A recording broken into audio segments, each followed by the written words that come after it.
They tried it with the church. That's how. Yeah. The church is how they got the women. And so now when we see the church now, some of them closing their doors, and it's not as friendly as it used to be, they might not reach the women like they reached them before. So maybe, is it going to be through Rachel Ruto's chamas and her circles? Is it going to be through Biashara? I don't know. Or the first daughter, perhaps? I know, that one she has no following. Ah, really? Come on, Nerima. No, she doesn't. I don't want to laugh. From the lenses of Nerima Wako, so the crowds in Mount Kenya, most of that wasn't organic? No, they were paid. They were paid very, very well.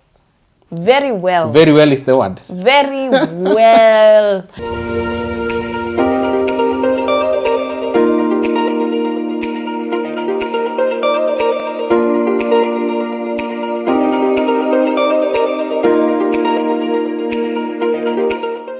Great to have you on Richard Mwenja exclusive. The month is April, year of our Lord 2025. We continue bringing home conversations that are shaping Kenya's political and governance landscape. Welcome on board. And today she's back on the show, Executive Director, Siasa Place, an NGO out here empowering the youth in many, many fronts. Nerima Wako, great to see you, Nerima. Good to see you too. You've been absent for a while, missing in action. Yeah, there's a bad flu going around, so I was on bed rest. I was sick. Yeah. But thank goodness you're here with us today. Yeah, thank you. All Still right. recovering, but much better. Great to have you back, Nerima. Let's talk matters to do with Echoes of War, a play staged by Butere Girls, which has now been the center of conversation in this country. Of course, scripted and directed by former Kakamega Senator Cleophas Malala. We saw what happened in Nakuru. Students being tear-gassed. Cleophas Malala being arrested. They say he is misusing his position to settle political scores using students. And Nerima, let's just get a general assessment of your view on that particular Echoes of War drama. Do you think the students deserve to be casualties of Malala's political intrigues? Absolutely not. We're even talking about the arts, we're talking about freedom of expression. We know how important drama festivals are, especially when you're in secondary school. So it's unfair that it's being politicized, yet what we're talking about is something that's current and happening in the country. We have seen set boots that have been controversial in terms of explaining where we are as a country, but we have never seen police tear gas and stop them from performing. This is a first, unfortunately, for Kenya. It is a first. Yeah. But then again, Wilson Sosion, a legislator, holds a separate view from yours, and he says Malala is not a teacher, so he staged that play and directed it illegally. And do you somewhat find wisdom behind Sosion's claims that this was an illegal act, using students to call on the government? I don't think it's about using students. First of all, Malala has been writing plays for years. And it's something that he's passionate about. This is not the first time that he has directed a play. And he's actually won several national plays before.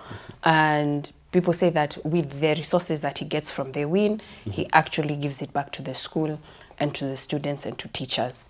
So with what the statement that was made, one, do we even have enough drama teachers? In our schools at the moment, we are struggling with even having English teachers. We are struggling with getting math teachers, even science. So drama is a by the way. It's like sport. Co-curricular. It's a co-curricular. So for sure, if the core subject matter, we don't have enough teachers. We definitely for sure don't have enough teachers for drama. That's one. So there's a gap, there's a loophole, and these festivals occur every year. So you're going to need somebody to be able to take in that place. And so this is where you find schools soliciting for screenplays, for being able to write particular stories. And then they're the ones who select it, and then the director comes externally. Even in our time in school, a lot of the plays that we did, the person who was in charge for writing that play was not a teacher that was based in-house. It was an external person who would come and direct. So this is not new. It's not new. I think what the education sector needs to answer is human resource. They are actually seeing that there's a huge gap in terms of the teachers who are able to do drama in our institutions. They're not enough. We don't have the human resource. So they have to go externally for that. Number two, it's because of who he is and where we are. Just because he's the former, used to be in UDA, and right now they have fallen out and he no longer is. Now we are seeing that divide seeping into our schools. And to be honest with you, they're the ones who have revealed to us how deep that divide was. As we didn't think it was that serious. It was when they actually started to stop this play from being aired to the public is when now it gave even more interest for people to know what it's about. And I've had people saying that there are even other plays currently there that are even more controversial than Echoes of War. But it's unfortunate that right now we're stuck in this debate and focusing on the politicization of it and not even what it was speaking to. It was speaking to greed. It was speaking to bad governance, things that we have been saying over and over and over. But I think now where it's hitting them hard is that the fact that it's being done by teenage girls. I think there's a shame. There's a certain layer of shame where a child can tell you, you need bad manners. There's a shame that comes with that. And that's the embarrassment that they were trying to cover that now has been brought out to the light even more. What we have seen now is just how brave these girls are, outspoken they are. It's clearly showing a different generation when it comes to face-to-face authority, and they are not backing down. And I think what we have now witnessed is 2027 would be different. They thought that we can have people in their bag easily. And this is that same group that's going to be getting their ID. This is that same group that's going to be voting for the first time. They are not going to forget this. It is not the first time that we are seeing tear gas being lobbed at school students. You remember Langata primary pupils. Now we are seeing Butere girls students and many others who are there for the National Drama Festivals in Nakuru. Tear gas being lobbed at them. And you'd wonder, does this mean that the government is insecure to the level that it can go to whatever limit to suppress even teenagers? You could have said, let's arrest Cleophas Malala, but why bring on board at the center of it the students? The students, the board of management, the teachers, the principal. There's a whole cycle and sector that has now been sucked in. Because even when we think about tear gas, when we think about police, we think about protection. They're supposed to be protecting us from harm. They're supposed to be securing us. And normally when you're met with such violence, it's normally framed as you are now intruding. You're intruding on private property. You're intruding on space. You are demonstrating yet you didn't have the permission to. Yeah. Now they have used tear gas in a space where these kids were supposed to be. Under a court order, these kids were given to perform. Sure. And they still used security agencies and intimidation to minimize the number of people who could be an audience to this play. We are seeing how security is now being utilized to bring about fear and to bring about the instruments of power that are coming directly from State House. Let me hold you at that, Nerima, because at the onset of this administration, the president committed not to use state machinery to settle political scores or fears from his government. But now if you're talking about the DCI being used to suppress dissenting voices, would we say that even honesty has to this end remained a foreign word in President Ruto's promises and commitment? There is no honesty. Even there are some reports that were being shared on the newspapers that the police officers were actually from Nairobi. They are not the ones who are based in Nakuru who are even the ones who are the violent ones. It's the Nairobi ones who have practiced and they know what to do in situations like this in terms of minimizing voice and making sure that people have this sense of fear and intimidation to chase away crowds. It was not the Nakuru police who are in the front line of violence. It was Nairobi police, and that has been reported. And then secondly, it's the fact that we're talking about a play. We're talking about something, an event. We're talking about something in a premise where most of the people, the attendees, are underage. Underage. They're below the age of 18. No paid hecklers, whatever. No paid hecklers. Yeah? These are school students, okay? And when you talk about utilizing live bullets, man, that thing made me shiver when you're seeing that live bullets are being used and in a vicinity where children are present. And these kids, they were not breaking windows. They were not violent. They were not. So they have no excuse to use such ammunition and violence on people, even tear gas. They should have not even had that equipment around these young children. It should have not been available. Besides the students who were casualties of all that altercation, we saw members of the Fourth Estate, media personnel, some of them sustaining injuries. Talk of Miriam Nyambura, Citizen TV, and many of her colleagues. This is not the first time where I've seen hard brutality being pounced on journalists in Kenya. Would you say that the Kenyan media of today is going to succumb to this intimidation from the state, or it's going to give them even more wind beneath their wings to really call out on the government of today? It's going to give them more wind, you know, because even the way it's showing us how government manages crisis and they struggle with managing it. Even the way they communicate in terms of what happened, the occurrences of the day. They were very quick to blame politicians involved. Very little was mentioned on the harm that could have been caused on the children. In fact, we had an entire PS mention that there was no tear gas that was utilized, yet images were very visible that tear gas was used. So even in this day and age, it's not just journalists that they're going to be fighting.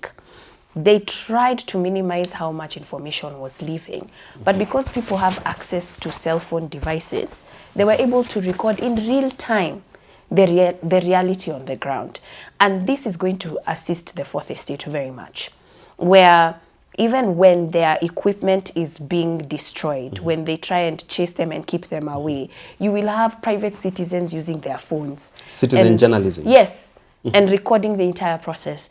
And this is something that I don't think this government understands in terms of how journalism has changed, where it's not just professional journalism that's sharing information.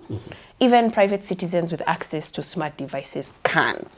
And when you have platforms like even Citizen asking for stories from the people and asking them to upload them to their systems, it has completely changed how we look at media. So I think this definitely energizes media because they do have now a second buffer of protection, where citizens are able to even have these recordings as evidence if they are able to be utilized ever in terms of even suing the state, in terms of intimidating the Fourth Estate. And I think this is very, very powerful in the time that we're in.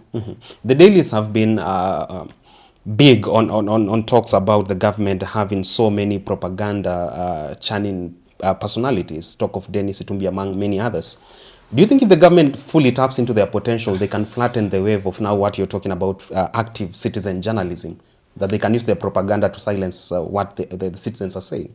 I think they're fronting the idea of trying to shut down the internet or social media. Initially, it used to be internet years ago.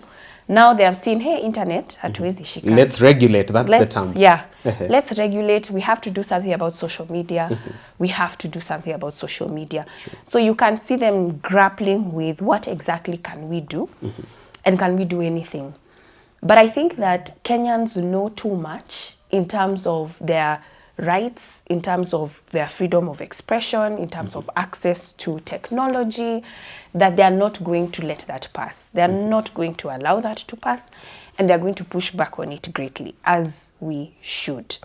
And I think even when we talk about the future, government has to find a different tactic of engaging with citizens. It cannot be through fear. It cannot be through propaganda. And it cannot be through intimidation. They have to change tactic. This is not just a generation that loves fact. They also love variety. They get the information from platforms like yours, from the news, from individuals. They love having that source of different people, and then they make their own opinions on things. Number two. Number three, the other aspect is, even when you hear the way young people talk, children today, they feel that their voice is important and necessary. It is something that they have been raised into believing that it matters. We say it, but now we're living in an age where they believe it. And this is something government's not used to. It's normally, we go this way and we go this way. I know what we're doing. Questions, unnecessary, no questions asked. But they're dealing with a population that asks questions. And they must be a compromise.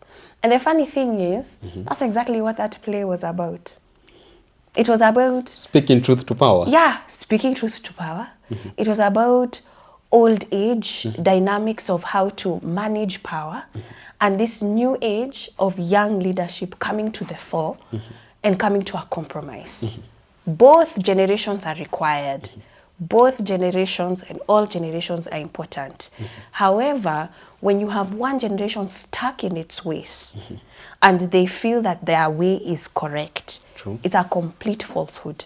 Because even the kind of world that we're living in today, there are situations and problems that future generations are going to have to solve on their own, or there are even problems that this current generation are seeing for the first time.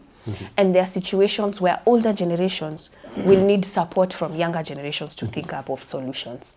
They are not going to have all solutions. Glad that we brought up the conversation about these teenagers, these young people owning their voice and using it to speak truth to power and talk about their beliefs openly. But I want to understand, what is the author of this strength in their voice? Do you believe that it's what they see around them? My parent is struggling to finance my university, high cost of living in our homes. Do you think that's what's giving these children the fire in their belly that I'm not going to wait to get to 18 before I speak my mind? That's a good question. So I was talking to, there was a time I was going for a meeting and I was talking to a taxi driver. Sure. And he asked me, he said, you know, women, you have a better chance of surviving than we do. Really? And yeah, and I asked, really explain that to me. He said, you know me, when I was in high school, when I was in secondary, there was an opportunity that I had. There's a man who used to hang around our school looking for young men to enter biashara. Oh, Na good. ilikuwa biashara ya kuuza ardhi, like for land. And so he was like, at the time I'm 16, I don't understand this business, but it's like he would be able to get some wash money and buy plots of land, and he would sell it, of course at a profit, and then that's how he would make his money. So he was building this company, and so he would go to various high schools looking for young boys to teach them on this business so as to grow his company. And so he says one of his classmates actually started doing that work. And he said that was the first time he saw 1 million at 16. That was 16. The first time he saw 1 million in cash. Kenya shillings. Kenya shillings. And he said that it scared him. He was like, wow, I can make this much money so quickly, so young. And me, I've not even finished school, you know. And he told me how he went to his mother, him and this friend, they were like, even where are we going to school? What's the point of finishing school if you can make this money now? So he went to talk to his mother and he was like, you know, I found a job. I think it's a good job. We can sustain ourselves. He comes from a single mother household. And he tells her, I am going to drop out of school and I'm going to join this business. And his mother lectured him, even brought the uncles to talk to him. And they were like, hey, education is the key to success, you know? So he was lectured. Akasema, hey, okay, you know what? Let me finish school and then nitafanya kazi baadaye. But cha muhimu, biashara. Besha. Yeah. So his friend is the one who went into biashara. Him, he stayed in school. Oh, okay, okay.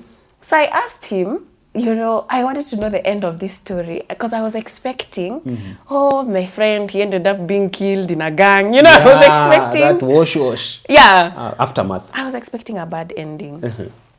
So he tells me, you know, life is difficult. I'm struggling. I'm a taxi driver. I did the best in terms of education. I went paka technical, vocational. I have skills, but hakuna kazi hapa nje. With genuine papers. With genuine papers. No fake PhDs, nothing. Whatever. I've worked hard. I'm still working hard, and I'm working hard. And he says, my dream is to buy a double cabin, I don't know what car, because At least I have a plot of land nyumbani, and I want to farm, and that's the car for me. Dual utility. Yes, dual. You know, it's a family car. It's a family car. So I asked him, and your friend, where is your friend as you're working toward this car? He says, very successful. Like, what? It's like The big boys club. big, successful, multiple houses, multiple cars. Leafy suburbs. Sometimes I look at him and I regret. I regret finishing my education because it's a lie. He was like, no, education is not the key to success. And I should have dropped out when he dropped out because he's very successful now and he's living the life. And so, yes, it's a lot of what they see around them. When you see people who barely finish school making it to the highest level of office in this country, or when you see people who are successful and you can't see the trail of their work, the companies, the rising up, or the years of work, they just suddenly reach within a span of a few years, they see that. They see their parents toiling for years. And this is even a conversation I had with another young lady yesterday who came to my office. And she tells me, I go to Strathmore, but I wish I didn't. I really wanted to go to UON. I feel like it's a prestigious school. It has a lot of history in our country.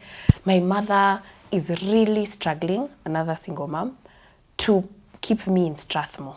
But I tell you why? Because people are hiring young people from USIU and Strathmore. Hakuna story ya KU na Maseno. Hakuna story ya KU, hakuna story ya UN. And she says, for me, UON, she was worried I would take forever to graduate. Oh. Because of the strikes, you're not sure about the kind of education you're receiving. And she was like, my mother wanted me, let her struggle in 4 years. Mi nimemaliza na shule. She just wanted to be sure in that 4 years. Rather than you're here waiting, you don't know protests, you don't know strikes, you don't know what, lecturers, nini. Employers want USIU, Strathmore and above. Yeah. So what happens to a Chuka University alumni? Imagine. And so she just basically said that even I feel that as I graduate, she's a third year, even I feel as I graduate next year, sioni kama nitapata kazi. So I'm already thinking about what can I do as a side hustle. She's already thinking about that. What happens around them informs their call to action. Yeah. Nerima wako, allies of Kenya Kwanza government have dismissed all those supporting Butere girls and Cleophas Malala, saying, do not let emotions take toll of you and don't let political bitterness get you to this level of amplifying on something that is not really legally correct. They play echoes of war by Butere girls. Do you find an ounce of truth in that argument that people are talking out of political bitterness and they cannot manage their emotions? If it's political bitterness, they should have just let that play happen. You know, I mean, once the court said that these girls can perform, that's where the story should have ended. It should have ended there and let them perform. There's nothing about political bitterness here. The political bitterness comes in when you now stop people from what they have been given every right to do. That's the political bitterness. It is not with the public. It's with the government. Where, when you have the judiciary say, they are able to do it. We have a court order that says they can do it. Who are you, as a different arm, come to say, no, they will not.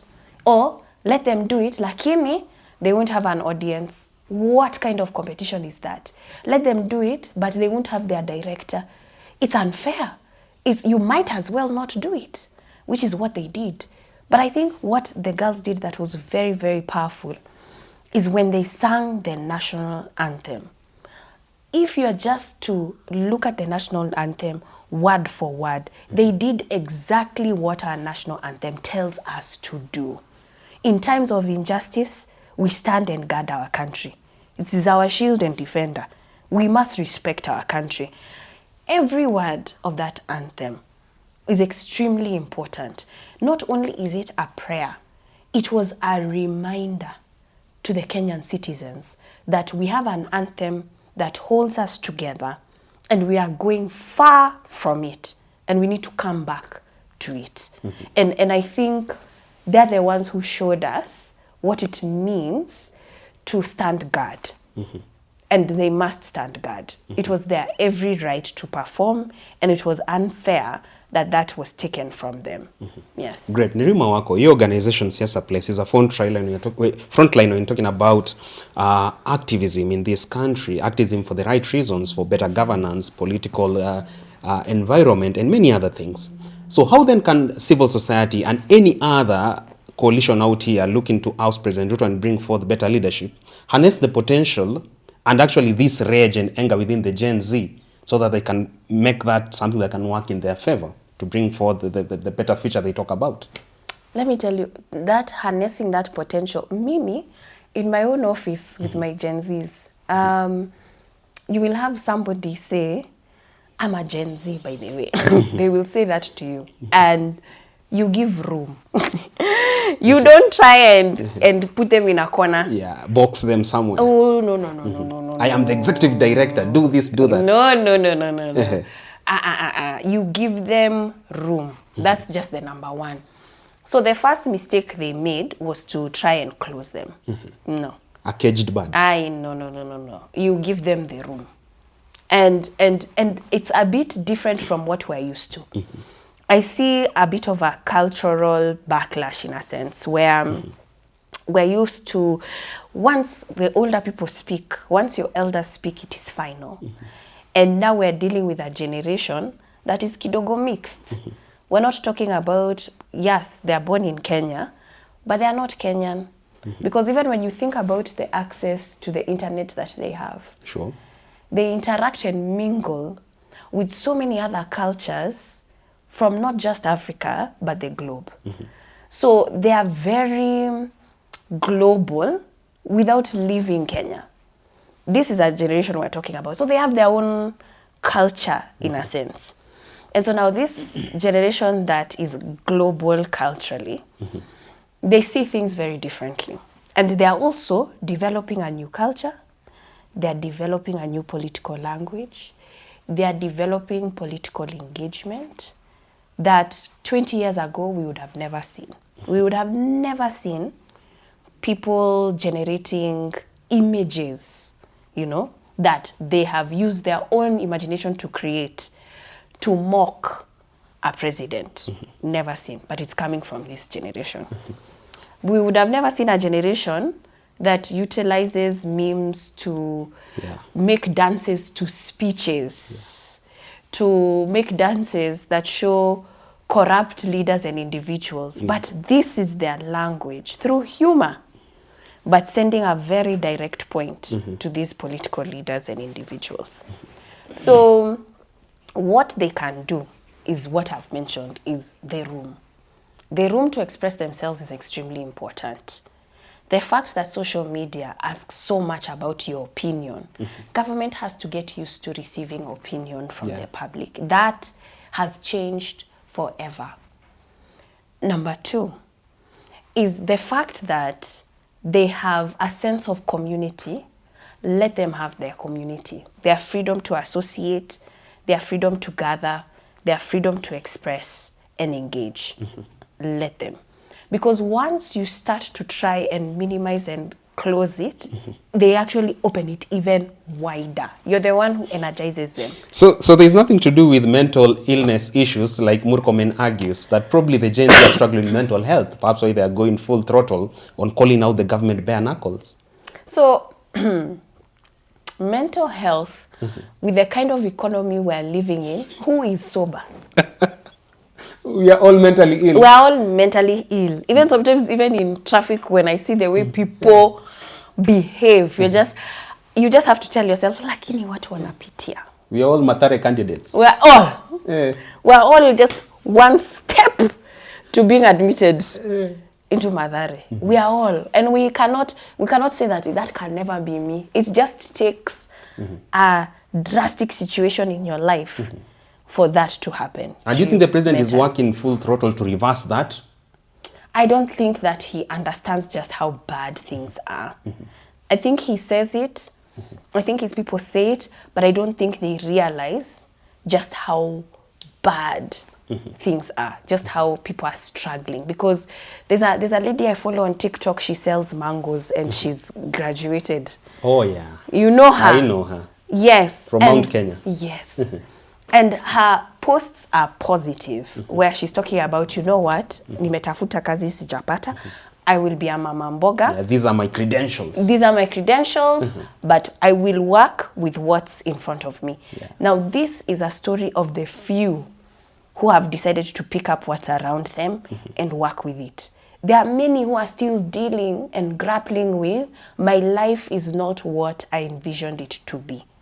There are many very sad young people who cannot fathom that all this hard work, our system is not easy.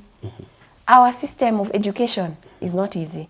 All that time of hard work, and then the reward is what?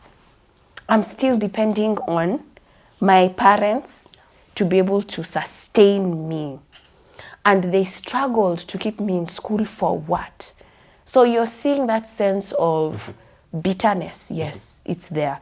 Because they feel let down by their own country. And it gets worse because they start looking at other countries to go and make a living out of. And then you're finding these two agencies, if government cared, would have known the names of these agencies. If government cared, all these agencies would have shut down by now. Regulating labor migration industry. Regulated, we know them, they are blacklisted into the public, who is behind them, people have been fired, people have been brought home. When you're seeing people coming at the airport from Thailand and they're hiding their faces, it's them saying, things were so hard here, I had to leave. Now I'm so embarrassed, it didn't work for me out there, nimerudi tena. Nothing to show for. Nothing to show for. That should hurt our government. And the fact that these people, they are going out of their way, paying almost 200,000 shillings to go out to nothing. Is this the desperation that makes even some of them end up as hired crowds for politicians? Of course. To afford that sugar? Yes, yes, yes. In fact, it worries me when the crowds are so large. When the president can do a tour for a whole week and you have such a large crowd. It wouldn't worry you people are not working? I'd be worried. It's the middle of a work week. From the lenses of Nerima Wako, so the crowds in Mount Kenya, most of that wasn't organic? No, they were paid. They were paid very, very well. Very well. Very well is the word. Very well. Beyond the market rate. Until hiring crowds, the amount has exploded. Yani, it has tripled. They have been paid very well. Hakuna 200? Hakuna. These days, it's not even less than 1,000. These days. The desperation. It's not less than 1,000.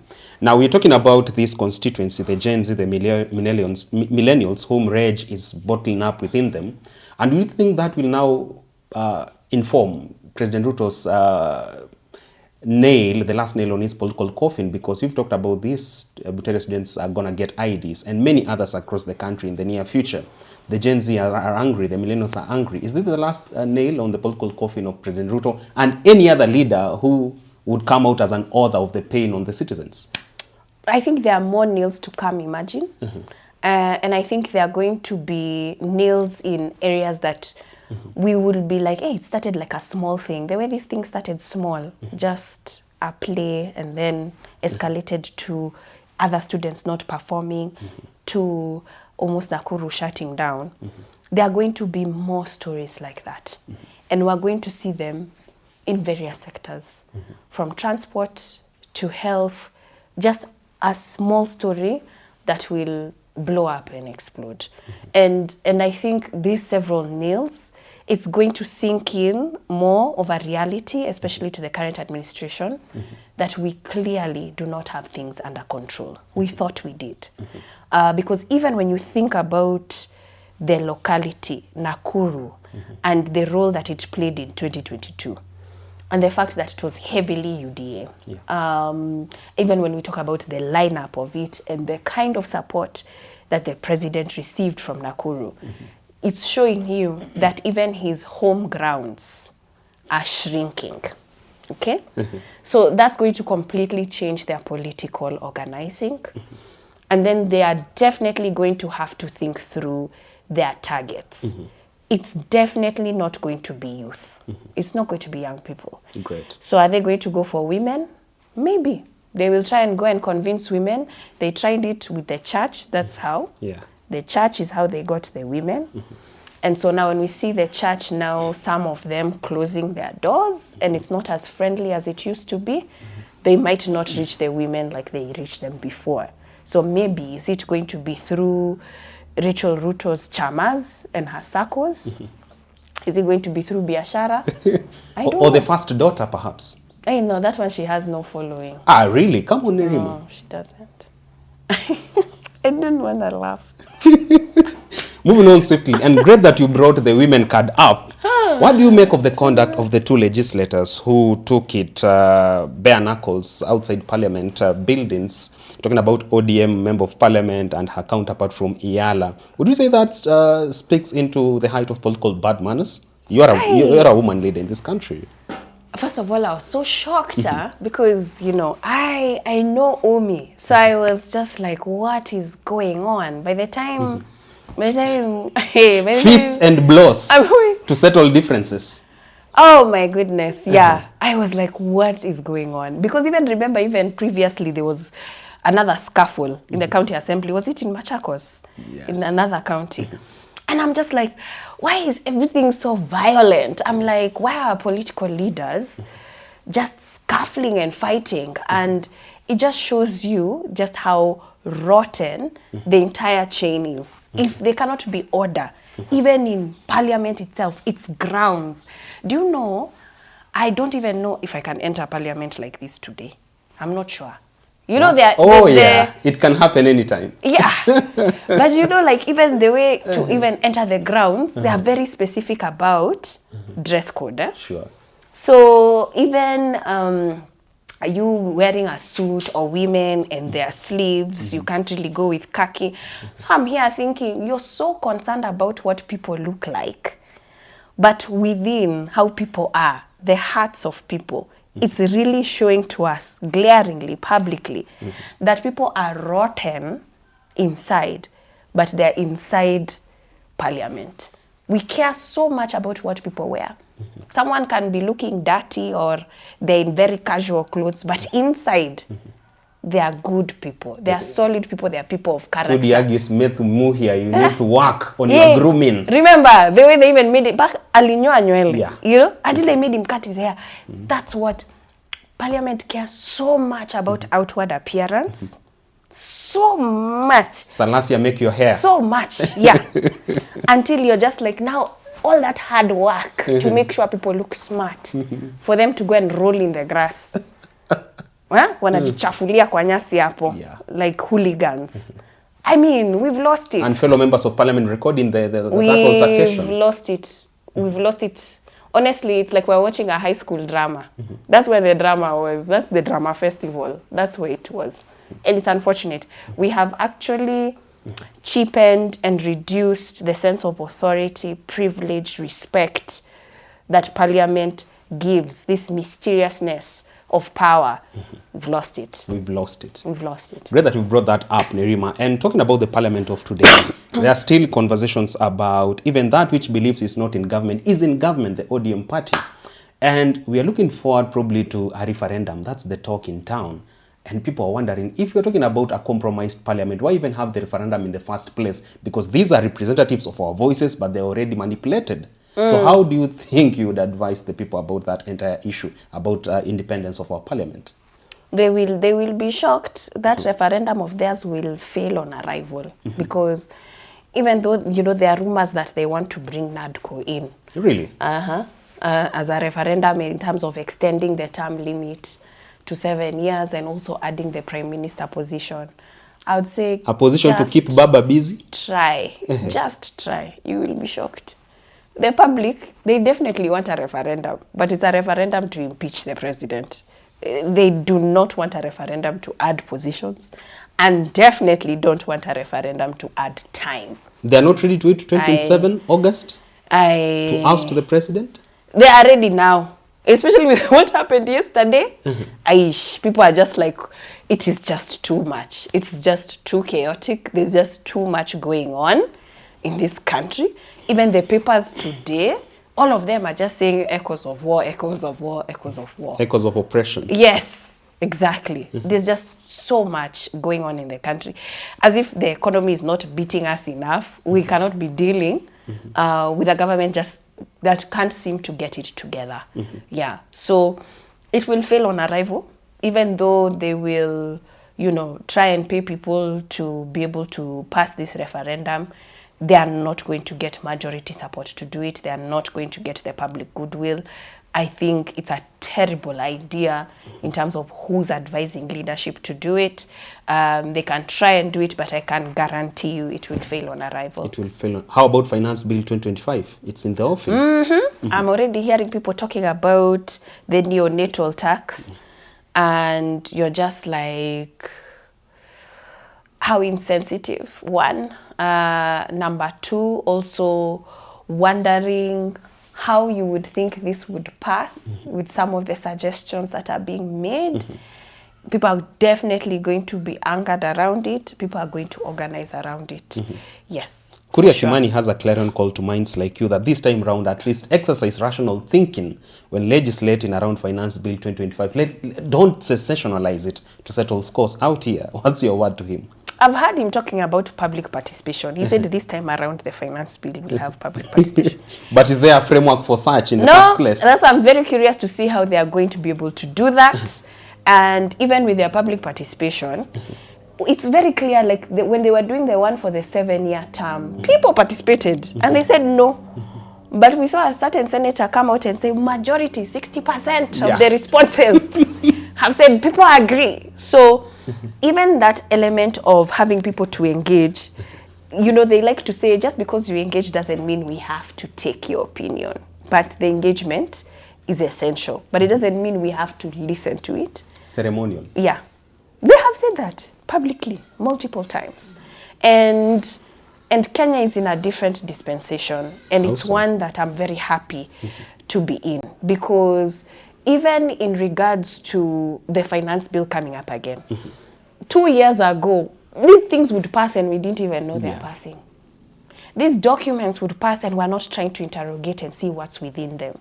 We would not even try to understand the breakdown of them. The fact that we're discussing it now, which is early, it's the beginning phases of this, and we are already interrogating it, Kenya is in a different dispensation. And they will be surprised to see that Kenyans are not going to take it lying down. They are definitely going to have to make some amendments to those suggestions, and amendments that are going to come from the public. And that, for me, is showing how Kenyans are utilizing their power, which is in the Constitution. So if Kenya Kwanza underrates public intelligence, they could be doing so at their own peril. They are. They are. And it's even getting to a point where even speaking for them is beginning to look foolish, because you see some of the sentiments that certain, CSs or PSs will share on an issue, and you'll be like, why did you waste the airtime to come and say this? Is it because you have to look like you're working? Because what you have just said makes no sense. And Kenyans are just, hey, wanachambua. Despite the many clarifications coming from Isaac Mwaura, Mwanaisha Chizuga, and all those government channels, communication channels. Kenyans are not listening. They are not. They are not. Tell it to the birds. Yes. Tell it to the birds. Finally, Nerima, let's shift gears a bit and now talk about the 2027 politics, and more particularly on the front of the People's Loyal Coalition, which many believe has minds like Martha Karua, a big chunk of the civil society, Kalonzo Musyoka they are in. And there's a concern that probably Rigathi Gachagua is the only person from that outfit punching hard enough, not just in the media fraternity, but also on the public rallies. Do you think that this burden is being left at the doorstep of Gachagua when they need to work at a team, consolidate their efforts, and really make the punch heavy enough for President Ruto? Gachagua is the one with the evidence because he was in the room. Yendi akona makalatas. Akona makalatas. The rest don't. So he's privy to some information that the rest don't have. So if anything, he's the one who should be punching the hardest, because he's the one who has the nuggets of gold that nobody else can have access to unless you are in those rooms. Yendi akona chai? Akona chai. And how has he performed this far regarding chai? He's been very direct. I believe that he's been, I don't know, maybe he's being honest because of being bitter, but yes, it's there. But I do not think that he should be in the front line. I don't. I think he should be able to give that information to support people to come to the front line and move to the back burner. So he's not speaking all this because he was denied the 10 billion he had requested for from the optics of President Ruto, just so not to make him a one-term president. Do you think that's the concern on board? I think it has a bit to do with it, but you know, also when Gachagua first became DP, I remember having conversations with some people and wondering, this guy is being set up to be fired. Because even when you think of the number of roles he received, there were times I'm like, he's what? On the coffee board? Coffee what? reforms. Nairobi water? What? Like, there were so many things that he was being put in charge of. You're even wondering, okay, so what's the role of the deputy president? And, you know, we also had this CS, which is Mudavadi, and you're wondering, okay, so when do they meet and when do they divide? So even from the beginning, his first step into that office, it was questionable. It was already showing signs of he's not going to be here for long, and he's not here to stay. So for me as an outsider who was able to see that, it's surprising that he didn't know that. So I don't think it's just about the money situation. And also even in terms of the offer that he was given, he's also someone who's successful. And even though people would be happy to get more money, people are always happy to receive more money, I think it also has to do with a lot of influence. There's one thing that I know he definitely craves. It's that protection, that influence. When you're in the office, there's a sense of privilege. There's a certain privilege that you receive that as soon as you're kicked out, it goes immediately. And it's very, very hard to be accustomed back into your normalcy. So that's where I think the bitterness comes from. And he's also now building this reputation of being a kingpin, building this reputation of becoming opposition, and now building another sense of influence. The people's watchman. And power. Yes. So even the claims from Justin Muturi and now Rigathi Gachagua talking about the Russian oligarchs, the deal for JKA, smuggled arms from Sudan, all these could have an ounce of truth that the president is indeed marked right at the center of corruption scandals in this country. Yes. And I'm glad that this information is coming out, because every time a scandal would come out, it would be downplayed. It would be downplayed as those are rumors. We would never sell bombers. Those are rumors. We would never lease our airport, only for other evidence to come out and clearly show that indeed there are individuals who are planning on leasing property that's actually a heritage to our country. And these are the things that do need to come to light, because we are a country that is governed under a constitution. Yet a lot of these actions we are seeing are extremely unconstitutional and being led by the highest individual in office. And we must make sure that this is something that we do not repeat again. And it's shocking that it has happened in 2.5 years. When we talk about decades of building institutions, and we talk about decades of trying to institutionalize a constitution that belongs to the people of Kenya, a very progressive one. So for me, this information is not just important, it's also liable. It's something that we need to record and also utilize within our judiciary systems eventually. There are people who will have to pay for these decisions that are being made on behalf of Kenyans for personal greed. There are people who will have to pay. And hopefully, we will get a future government that will stand true to that promise. And I'm hopeful, because I've seen countries who have held former presidents accountable in regards to even corruption, and asked questions, and people have been fined, and people have had to pay. And Kenya needs to get to a place like that. People cannot get away with daylight crime anymore. Great. Finally, Nerima, in the interest of time, we're talking about millennials, Gen Z, former state officers calling out corruption for what it is. And from the Gen Z constituent, they believe the president is out here dishing out a raft of lies, a litany of lies. Tana River Senator Danson Mungatana argues that in the Pokomo culture where he comes from, it is disrespectful to call your elder a liar. Do you think the Gen Z should take in this advice from Mungatana that yes, even if the president is lying, don't say it to the public, don't shout it out. It is disrespectful. You know, it's interesting, but me, where I get my advice from is the Bible. And there are parts of the Bible that talk about where when the old are losing sight, the young have had to come up and speak truth. You don't get it from the Mijikenda community where you come from? No, or I don't. Even though it is from the Bible. Grandfather was part of the Kaya, part of elders, we totally believe in the truth. The truth. Because for me, the concern with that, if we see a leader, let's say we're living in the village and we have a leader, a clan elder that says, for the betterment of our tribe, we all must jump this cliff tomorrow morning because I think it will benefit us as a community. Will we all jump? You will jump? I won't. You will jump? Okay. I won't. Nothing to do with you being an elder and taking all what you say seriously. Yes, yes. So for me, my concern with that statement, for how long do we believe lies? Especially when the lies begin to cost us. And not just cost us in the long term, they cost us now. For how long do we entertain the lies? We do not have the luxury of entertaining bull. We don't. When you're talking about a majority population that has no access to opportunity, it is a ticking time bomb.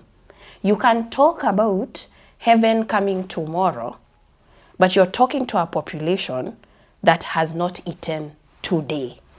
They don't care about tomorrow. They don't want to see your tomorrow. They want to hear about now and what you are doing about now. We don't have the patience for lies or stories. And that's the response I will give. The times have changed, and we have to hold leaders to a higher regard because the problems are many and the people are more. And we cannot depend and live and breathe on lies.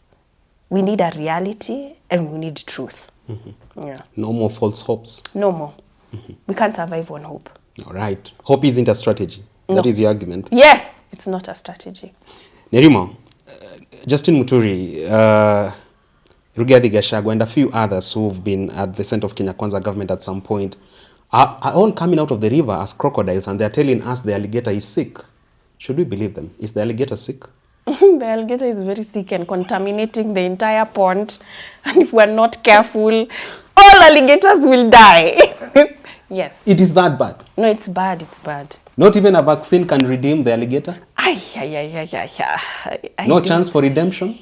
I don't see it. It's very difficult to, it's very difficult even you with your friends or if you're working somewhere to work with someone who doesn't listen. That is the most frustrating thing. And then it's someone who doesn't listen and then they control budget. There's double nothing. Tragedy. It's double tragedy. So now we can't move anywhere. Tunasonga wakati anataka kusonga. And when they feel like this is the right thing to do, that's where Kenya is. Would you recommend mental assessment for the alligator as the first step towards the redemption journey? That's what Muturi said. He has already mentioned that not mentally fit to lead. Not mentally fit. Do you hold the same position as Nerima Wako? Yes, I do. There you have it from Nerima Wako, Ojiwa, Executive Director, Siasa Place. Check out her organization doing incredible work in this country in the front of building up our democracy, sane politics, better politics in this country and youth empowerment at large. Nerima Wako, thank you for your insights today. Thank you. For allocating time for our program. Karibu sana. We had missed you on the show. We wait to see you next week, Majaliwa. Yes. Until we get to do this again, do enjoy the rest of your viewing. Get Nerima Wako at Nerima W across her social media handles. I'm at Mwenja Richard. See you then.